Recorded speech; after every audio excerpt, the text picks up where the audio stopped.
shalom. Mes frères et sœurs, soyez abondamment bénis dans le nom précieux de Jésus-Christ, notre Seigneur et notre Sauveur. Amen. Je salue tous les hommes de Dieu, ceux qui prêchent la vérité dans l'intégrité et dans la fidélité. Je profite de l'occasion pour saluer l'homme de Dieu, l'apôtre Jean-Paul Lawson, qui est actuellement en France. Je salue le missionnaire Éclou François en Wépé. Je salue la mission baptiste au Togo et dans le monde entier. Je salue tous les hommes de Dieu qui œuvrent pour la propagation de la bonne nouvelle. Je salue tous les hommes de Dieu, tous ceux qui font tout pour sauver des âmes, pour gagner des âmes à notre Seigneur Jésus-Christ et pour qu'enfin ce jour-là, nous nous retrouvions dans la joie éternelle qui est le paradis. Je vous salue, recevez la paix du Seigneur. Alors ce matin, je suis encore le plus petit de tous les serviteurs de Dieu, l'évangéliste Dominique Éclou. Alors comme je te l'ai promis, cette vidéo va te donner des informations sur les briseurs de vision. Alors je vais te donner ce matin deux signes sur 4 signes qui font reconnaître les briseurs de vision. 2 sur 4 signes qui font reconnaître les briseurs de vision. Alors mon frère, accroche-toi, prépare ta Bible, que ta Bible soit à tes côtés parce que nous allons lire la parole de Dieu. Prépare ta Bible et sois réconforté. Tu auras les nouvelles, tu reconnaîtras les briseurs de vision dans ta vie. Alors, shalom. Maintenant, Seigneur, souffle sur nos pays, envahis nos villages, viens toucher nos familles. Maintenant, Seigneur. Shalom, shalom. 2 signes sur les 4 signes pour reconnaître un briseur de vision. Alors, quelqu'un va me poser la question, qu'est-ce qu'une vision? Qu'est-ce qu'une vision? Alors, mon frère, je vais te dire qu'une vision, c'est une perception non physique, non charnelle d'un avenir, de quelque chose qui a été projeté vers l'avant, vers l'avenir. C'est-à-dire, c'est quelque chose que tu ne vois pas avec tes yeux physiques, mais que tu vois intérieurement avec ton cœur et qui va se réaliser dans l'avenir, qui viendra, demain qui viendra. Amen. Là, c'est la définition que moi je te donne de la vision. Et le dictionnaire Larousse te donnait encore plus d'informations sur ce qu'on appelle la vision. Mais la Bible, la vision dont on parle la Bible, c'est quelque chose qu'on perçoit spirituellement avec un cœur, avec le cœur, ou bien que Dieu te donne par une révélation. Amen. Alors, pour ton information, tout chrétien repenti, tout chrétien qui a le Saint-Esprit en lui, a une vision.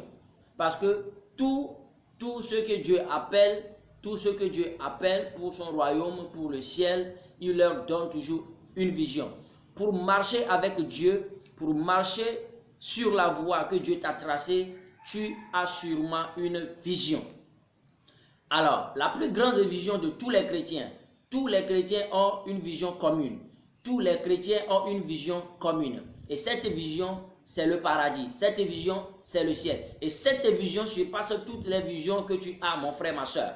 Le ciel, le paradis, la vie éternelle est la plus grande vision que nous avons ensemble. Mais à part la vision que nous avons ensemble, Dieu donne encore des visions spécifiques. Ces visions spécifiques-là, mon frère, ma soeur, ce sont les visions que Dieu donne, les projets que Dieu fait sur notre vie pour que nous puissions l'accomplir pour la seule gloire de son nom. Pour que nous puissions l'accomplir pour l'avancement de son œuvre sur la terre. Je peux donner l'exemple tout de suite. Dieu peut te donner une vision de devenir un jour un grand médecin pour sauver la vie pour que par toi, Dieu puisse sauver des vies. Pour qu'un jour, un homme de Dieu qui sera accidenté passe par ton hôpital, passe par ta clinique pour retrouver la bonne santé. Alors, c'est une vision que Dieu t'a donnée.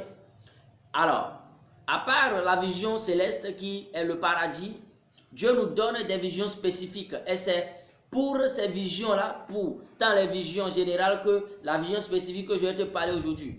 Pour ces visions-là, mon frère, ma soeur, il y a quelqu'un qu'on appelle un briseur de vision.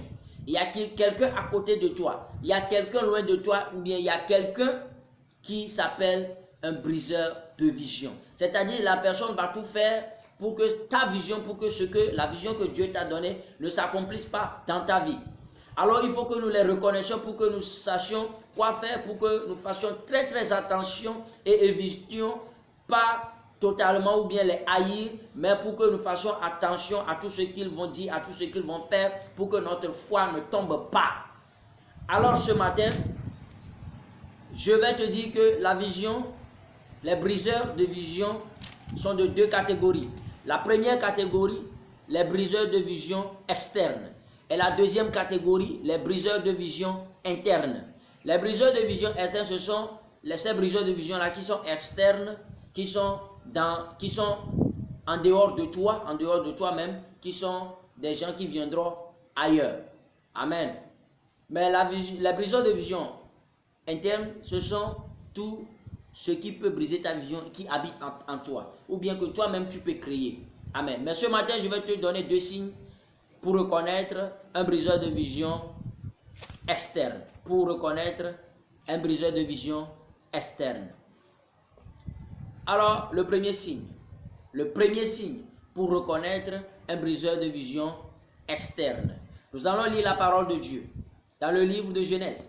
Genèse chapitre 37, le verset 7 à 8. Je lis la parole de Dieu.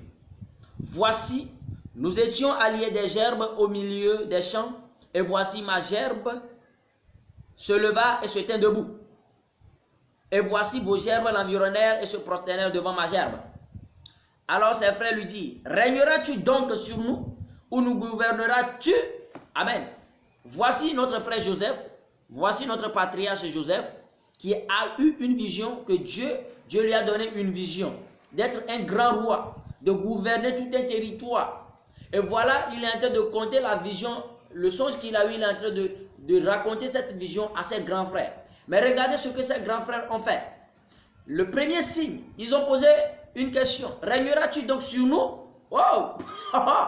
Le premier signe, c'est la moquerie. Pour reconnaître un briseur de vision, le briseur de vision se moque de ta vision. Tu lui racontes ta vision, il te voit et dit, ben ok, bon.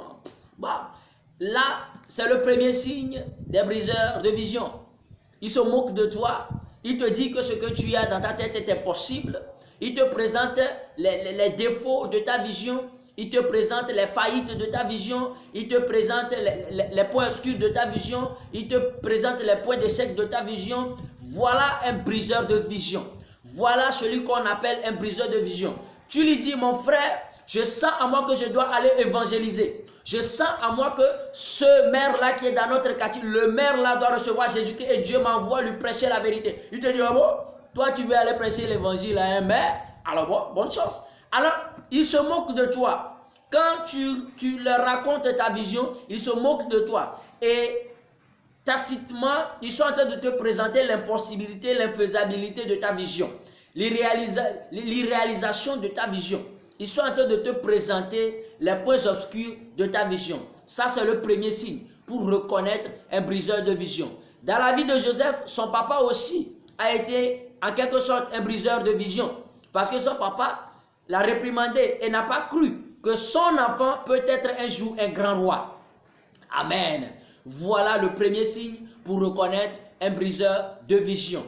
Ils vont te dire, toi, tu t'approches de lui, tu dis, ben, j'ai reçu l'appel de Dieu et je veux vraiment travailler pour la gloire de Dieu. Il te dit, ah bon, toi, arrête d'abord ton péché. Amen. Voilà, il ne croit pas que toi, tu puisses être un homme de Dieu, un évangéliste. Et moi-même, quand j'ai dit aux gens, j'ai reçu l'appel pour devenir évangile, pour évangéliser les gens, même les hommes de Dieu, même des hommes de Dieu m'ont dit, ils m'ont regardé et dit, ok, que Dieu t'aide. Seulement, ils m'ont balancé cette phrase-là pour me dire, signifier, bon, toi, tu ne peux rien faire. Amen. Mais gloire à Dieu, j'ai tenu ferme ma vision. Et Dieu a intervenu dans ma vie. Alors, le premier signe, c'est la moquerie. Ils vont se moquer de toi, mon frère. Tu as une grande vision, Dieu t'a donné une vision. Tu as une très grande, Dieu t'a donné la possibilité de devenir un grand homme pour sa gloire. Dieu t'a donné la capacité de pouvoir entreprendre quelque chose pour sa seule gloire. Ne laisse pas cette vision. Ne laisse pas les gens briser cette vision en toi. Ça, c'est le premier signe. Alors, le deuxième signe pour reconnaître un briseur de vision, c'est la haine. La haine. Quand tu es en train de raconter ta vision, quand tu es en train de donner ce que tu vois dans ton avenir, quand tu es en train de dire ce que tu projettes de faire, la manière dont tu auras des croisades, la manière dont tu organiseras des campagnes d'évangélisation, quand tu dis en même temps, ils se mettent en colère. Ils se mettent en colère à tel point qu'ils n'arrivent même plus à te parler. Ils vont te haïr à cause de ta vision. Et s'il y a quelqu'un qui te hait à cause de ta vision, à cause de la vision que tu as, il faut savoir que c'est un briseur de vision. Il faut savoir que cette personne, c'est une personne qui est un briseur de vision.